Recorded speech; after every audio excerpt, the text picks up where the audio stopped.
Hello guys, welcome to my first video. In this video we're gonna learn how to make uh this a graph of Pascal's law in physics. If you have any projects and you want to turn in an amazing animation, let's begin. First we're gonna delete this light over here since we're not gonna use it now. This camera, we're gonna turn its type, instead of being perspective, orthographic, so we can get a much better view of it comparing both of these. And it kind of gets rid of depth, but it's worth it. Next, in this cube, we're gonna switch into the face mode, select these two opposite faces, hit I, and size it until your desirable size. After you finish, don't deselect them. Right click and bridge faces so you get this hollow view. Next, select these faces, go into the X view or Y view. Both of them will be the same by now. And just move it a little down by the Z axis or any axis that you're facing it on. While still holding the faces, Shift D and move it about 2.5 meters if you're using the default cube, or just move it to your desirable size. Press these two faces, Shift S, and cursor to selected. This will put it right in the middle. Delete these four faces, no, not this old one, delete them by the vertices, and next select all of these, go into your spin in this bar, hit it, and extrude it by one of these two, depending on where you want it to be. It's gonna look a little bit glitchy, or in this case, well, yes, it is glitchy, but we're gonna fix it. After pulling it 90 degrees, either by the clockwise or counterclockwise, you're gonna select this red bar over here and move it until you get the bottom over there, the Z's, zeros, and only zeros. Deselect it. Now select this green bar and slide it until you also get zeros. Then you're gonna have this nice, curve. This nice curve. After you finish it, select and go back to your mouse cursor or select box and extrude.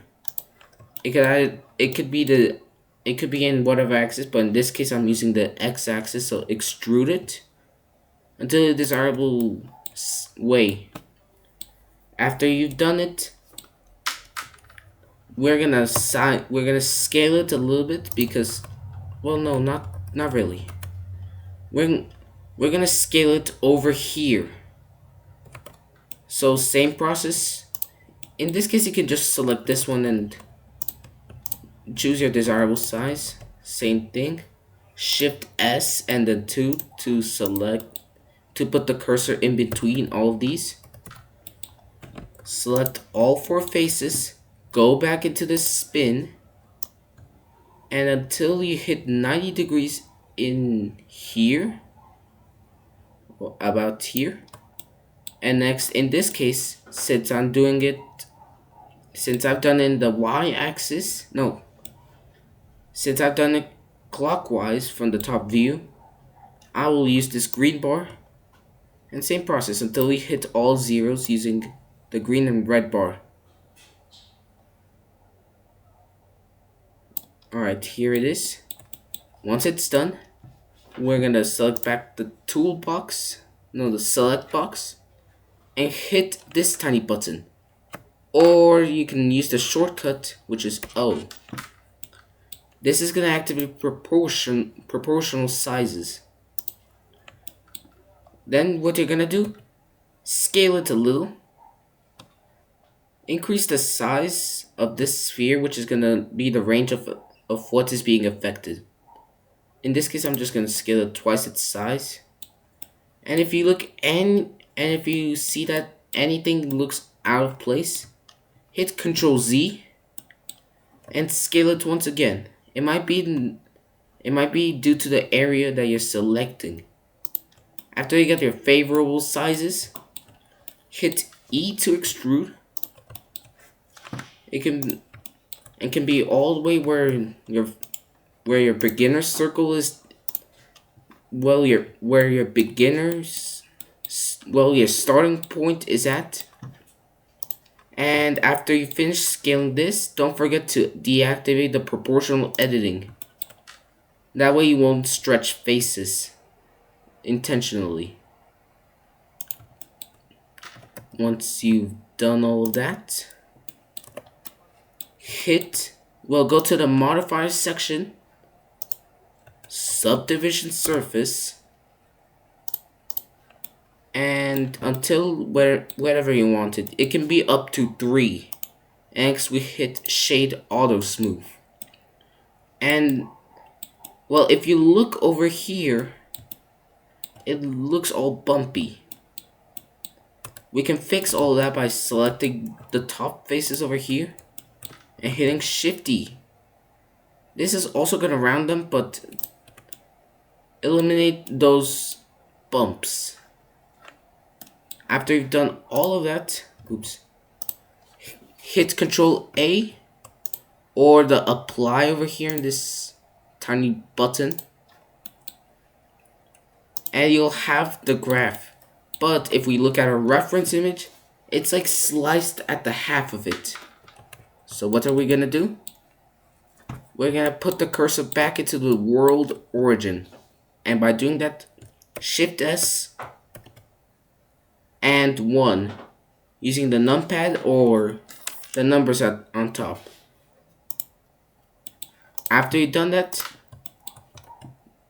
put another cube, but this time we're gonna put the location 1 meter away. It could be negative or positive. And what we're gonna do, stretch it against the y-axis and the z-axis. After we've done all of that, make sure it's covering all of the area. Let me just stop this. Alright, I'm back. After you've covered all of this, reselect this. We'll just call it pipe for now. We'll call it pipe.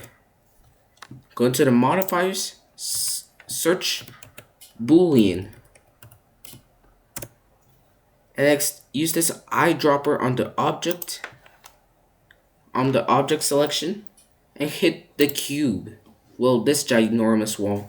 Make sure it's on difference.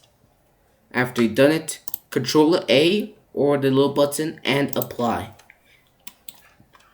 And you're not gonna use this anymore, so delete by pressing X and then D.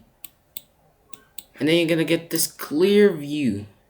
Well, yeah, this clear view from a panoramic site. Like if you were seeing it from half a point of view. Like this. Where half of where it's showing it. Alright, after all of that, we're gonna put this camera, go into this orange section called object, and put the rotation 0. Well, put in 90. Put in 90 degrees. And then move it by pressing by the anti-Z axis or by the X and Y axis. For snapping, press Control and moving it without affecting the Z axis, Shift Z while you're moving it, and you won't move it by the Z axis. Once you get it done, Move it as far as you need, or you can go over here in the orthographic slide and just adjust it till everything fits in the camera. Note that we're also gonna add the pistons over here. These tiny pistons. Okay. After you've done all of this, press Shift A, go to Mesh, Shift A, go into Mesh, and Circle. Fill in the faces and scale it down until it covers all of this area. Go into edit mode. Well, to fill the faces in, go to edit mode and press F. Go into edit mode, Shift E, about 0.25. After you've done all this, press I to insert this face. Make sure it's quite deep. Well, quite small over here, because it's gonna be this section over here.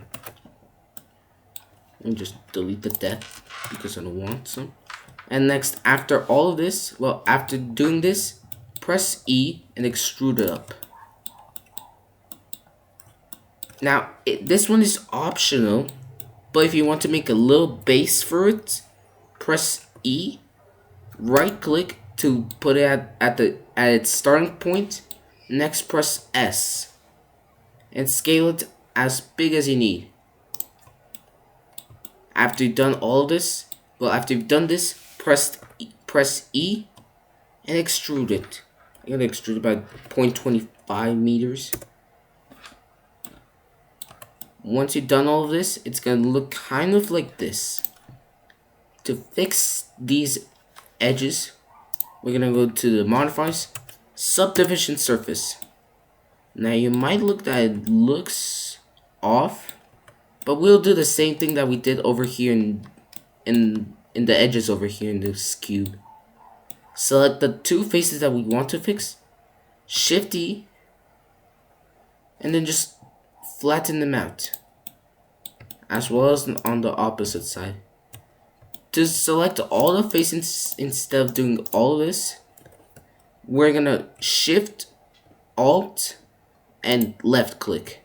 This is gonna select all the faces on the range. Well, on a certain range. Shift E and select as much as you need. After you've done the subdivision, put the shade auto smooth so it looks nice. And then apply all of these. Once you got it, just press Shift D to duplicate it and put it all the way in the middle. Let me just fix this. And then you're gonna go on the top view because this is gonna be really important. S to scale it up. And then go over here in the X view and scale it down until you see that nothing clips out of the ordinary. Like this. So it will look like it will be a smaller piston with a big piston. We'll lower this down because, well, normally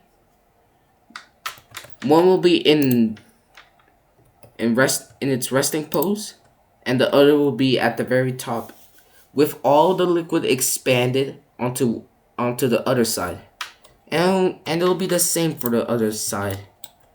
But in this one, we're just gonna move it over here a couple of meters. Now that we gotten all of this, we'll go into Shift A, Meatballs, and Capsules.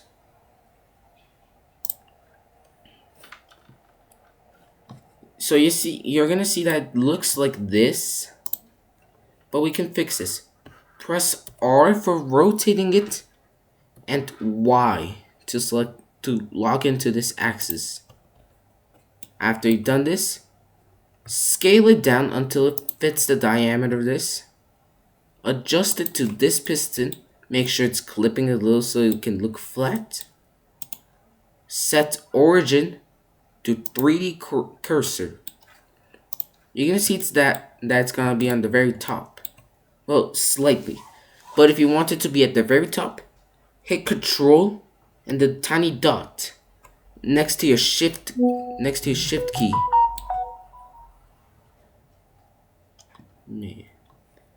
And next, move it up by pressing G and Z.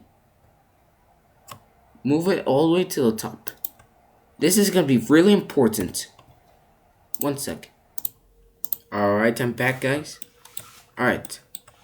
So after you put this over here in its origin point, we're gonna Shift D to copy it and paste it all over here.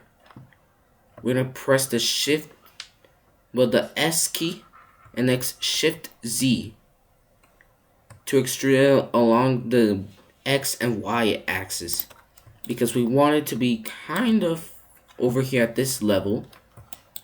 And in this one, we're gonna simply stretch it along the Z axis by pressing S and then Z.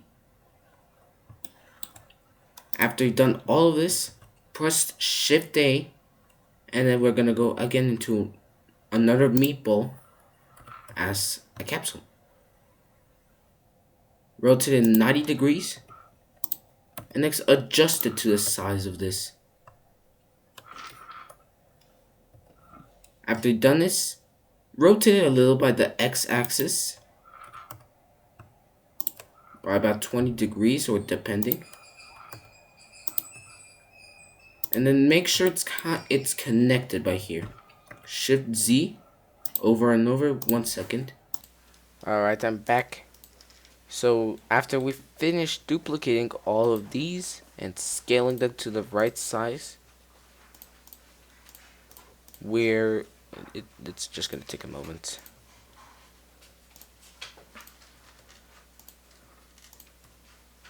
As you see here, the meatballs tend to connect over here, which is quite more important. Well, which is really important. After we finish all of this, we're gonna set this one, the meatball number 1, to the piston over here, and press Control P to parent it with this object. So whenever we move this piston, it's gonna move also that meatball. Same over here. First select the meatball with this outer ring, and next select the piston. Control P, object. And next, if we move this, it's also gonna move it. Alright. What we're gonna do over here is go into the material section. We're gonna hit this one over here, viewport shading, create a new material, set it change the surface one over here, principled BSDF to glass BSDF. This only works if you're in cycles. And if we change into here, oh my, it's gonna look a little bit transparent instead of being the regular white. Next, we're gonna select the pipe and the 2 pistons. Well, we're gonna make first the material of this, which is gonna be a grayish, or it could be of your choice. I'm gonna make it if it's a metallic pipe, and select all of the pistons, or put them in individual ones of individual materials, so you have a little bit of color. Well, a little bit of identity. No. So it can be distinguished a little. After all of this, if you want to transform it to an image, you can leave. Well, you can leave it in here. Well, if you want to transform this into an image or video, which is most common, instead, we're gonna select this one, go into the world, change this color by hitting this yellow button, and select environment texture. Next, open this and go to one of your HDRIs. In this case, I'm going to select this one, which has the best lighting. Go into your viewport shading, and you're going to see how this will look. We're going to select denoise, so it doesn't look all of this glitchy, and it's going to be slightly transparent. If you want to keep it like this, then go ahead. But if you don't, we're going to do one simple little thing. We're going to change the roughness value, which is going to indicate if it's going to be less transparent or more transparent. In this case, I'm just going to put 0.1. And right here, you can see its difference. It's going to be more transparent, representing liquid. If we go into the camera view, you're going to see that it's going to be like this. If you want to transform it to an image, you can leave it all the way to here. But if you want to transform it into a video, what I would recommend is changing the max samples to 15 frames per second if you have a powerful computer, and if it's gonna be about a minute long. But if you don't have a very powerful computer, you can just make it really short. You can leave it at four frames per second. Well, four samples. This is not going to be an affecting problem, since we're going to have the denoise feature, and it's going to smoothen out all of the pixels and create more, so we can have a distinguished and recognizable shape. So you don't have to worry if you have a very powerful computer or just a school laptop that runs potato graphics. Alright. In here, we're going to change it. Let's go to the view layer. No, to the output. Select FFmpeg video. And then we're just going to select a type over here. I'm going to place it temporarily into my desktop. After doing this, we're just going to go over here, the frame rate. If you want a high quality one, you can put a 60 frame per second, or if you want a low one, you can put custom and put up to 8 frames per second. In this case, I'll just put it 14 frames per second. Which, if we go over here, select your timeline at the bottom over here. Hit Control T, and it'll show how long will the animation durate according to the frames. In this occasion, I'm gonna put it up to 20. If you don't know how many frames do you have to put, just click just click the section where do you want it to end. And in this, the frame rate over here, the number of the frame will be displayed here. And then you can change it later over here. So it'll be 20 seconds long. What I would recommend is selecting everything with A and expressing I. That way you'll create a little key to indicate the values of everything. And next, select like a random little point and go ahead and change the values of everything. Well, the values of these. In this case, in 6 seconds, it'll be a little transition from this state to a state where this piston is down and this piston is up. So right here, we're going to move this by the z-axis 2 meters, and then this one -2 meters. Select your meatball and SZ to scale it by the Z-axis. Same over here, but make sure to click the outer ring, because if you do it within these meatballs, it'll always select the first one. Select this and scale it by the Z-axis until it's connected. Once you're done, don't hit your spacebar because it'll minimize all the progress. Hit A and again I. You'll create another keyframe. Now, if you press spacebar, you'll see that it'll be transitioning from this point to this point. Seemingly out of nowhere. Once again, you could go back and after a few seconds, like say that we're gonna put it again at 10 seconds, we're gonna put it back up. What I usually would recommend is taking note of how deep and how high do the pistons go, so it can be always returned to their original position. In this case, it only went down and up by 2 meters. So we're gonna repeat the process. G to move it, and Z for locking on the Z-axis. You can lock it by pressing Control.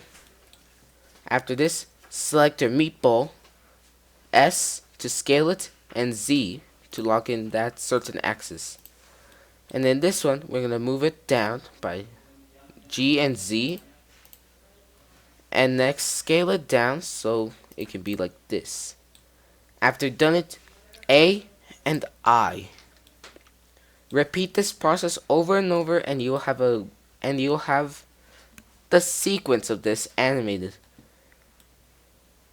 Now in here, if you want to make an outro where you move this out of place, you can do this. Well, you could do it by selecting all of the objects except the camera.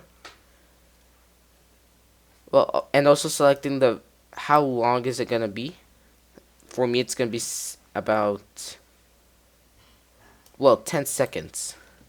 And next, just G to move it and lock it to any axis, or just without any axis. Just move it outside the camera borders. If you want to check it, go and press this tiny button or the numpad 0. After selecting it, press A and I again to lock it in that frame. Now if we play it back all the way over here, you're gonna see how will it turn out. It'll go up and down these pistons 2 times, and after a while it'll move away. Right here there's a tiny mistake where it just moves out of here, out of place. We're gonna fix that. Select everything and go on top of this keyframe. Right click it and delete keyframes. Now we're gonna fix that problem. Once again, select all of the objects except the camera and move it away. This time I'm gonna move it by the Y-axis so it doesn't look bad. Press A and then I to lock in to put in a keyframe. We're gonna play back the animation to see if it's alright. It moves up and down the pistons. And now the exit. As you can see, it looks nicely by the viewport of the camera. After you've done all of this, you can save so it doesn't go away. I'm gonna put a video. And next, just hit render and render animation. This is gonna take a while, but after you render it all after you render all this animation, you're gonna end up with a nice animation looking a lot like this.